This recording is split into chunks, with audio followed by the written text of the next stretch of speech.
ഞാൻ ഈയിടെ ഒരു വർക്ക്ഷോപ്പിൽ പോയപ്പോൾ അവിടെ റിപ്പയറിന് കുറച്ച് കാറുകളും ബൈക്കുകളും കിടപ്പുണ്ട്.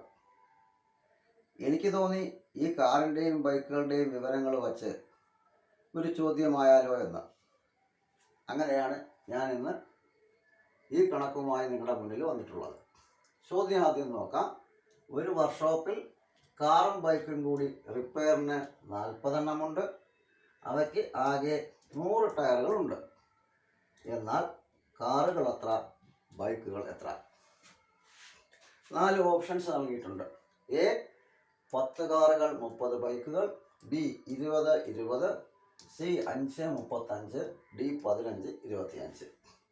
ആദ്യം നമുക്ക് കാറുകളുടെ എണ്ണം എക്സ് എന്നും ബൈക്കുകളുടെ എണ്ണം വൈ എന്നും കൊടുക്കാം. ഇനി 2 സമവാക്യങ്ങൾ ഉണ്ടാക്കാം. അതായത് എക്സ് പ്ലസ് വൈ, അതിവിടെ എത്രയാണ്? 40. ഇവിടെ തന്നിട്ടുണ്ട് 40. ഇനി എന്താണ് ചെയ്യേണ്ടത്? ടയറുകളുടെ എണ്ണം. അതെങ്ങനെ എടുക്കാം? ഒരു കാറിന് 4 ടയർ വേണം അല്ലേ ഓടാൻ. അപ്പോൾ 4x പ്ലസ് 2y, അതായത് ഒരു ബൈക്കിന് 2 ടയർ ഈക്വൽ ടു 100 ഇവിടെ നൽകിയിട്ടുണ്ട്. ഇനി ഈ 2 സമവാക്യങ്ങളിൽ നിന്ന് ആദ്യം വൈയുടെ വില കണ്ടുപിടിക്കുക.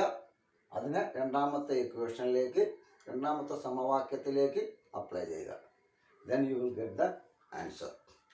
ഇനി ഈ ചോദ്യത്തിന് ഉത്തരം എളുപ്പത്തിൽ കണ്ടുപിടിക്കുന്നത് എങ്ങനെയെന്ന് നോക്കാം. ആ വർക്ക്ഷോപ്പിലെ എല്ലാ വാഹനങ്ങളും ബൈക്കുകളാണെന്ന് സങ്കല്പിക്കുക. അങ്ങനെയാണെങ്കിൽ ആ ബൈക്കുകൾക്ക് എത്ര ടയറുകൾ വേണം? എന്നിട്ട് ഇവിടെ നൽകിയിരിക്കുന്ന ഈ 100 ചേരുന്നുണ്ടോ, അതോ കൂടുതലാണോ കുറവാണോ എന്ന് കണ്ടെത്തി ഉത്തരത്തിലേക്ക് എത്താം. അതല്ല, കാറുകളാണെങ്കിൽ, എല്ലാം കാറുകളാണെങ്കിൽ കാറുകൾക്ക് എത്ര ടയറുകൾ വേണം, അതിന് ഈ 100 കമ്പയർ ചെയ്തിട്ട് കൂടുതലാണോ കുറവാണോ എന്ന് നോക്കിയും നിങ്ങൾക്ക് ഉത്തരത്തിലേക്ക് എത്താം.